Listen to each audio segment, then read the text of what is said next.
गोयच्या purple fest chess चॅम्पियनशिपीचे उक्तावण जाले। Chess चॅम्पियनशिपात दिव्यांगांक प्राधान्य। पर्पल फेस्टाचे पयली इव्हेंट जातले। व्हीलचेअर क्रिकेट, ब्लाइंड क्रिकेट तसेच वुमन ब्लाइंड क्रिकेट सारखेले टूर्नामेंट आयोजित। We are getting prepared and we are getting our own people to in the field of chess, all the disabled from Goa.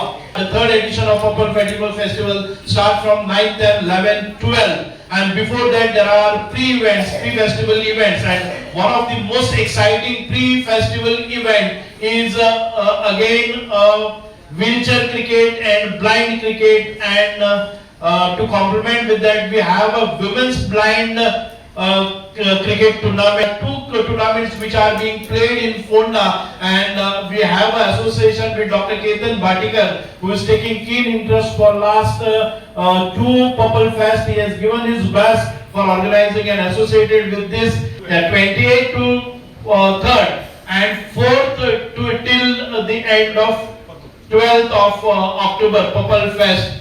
This is going to be a most exciting tournament because it starts morning at 9 and it ends up in the floodlight at midnight or 1 p.m. So this is going to be a bonanza for the Fonda and for the Goans to see the performances of our very exciting players who will come down from all across the country, and some of them may come from internationally.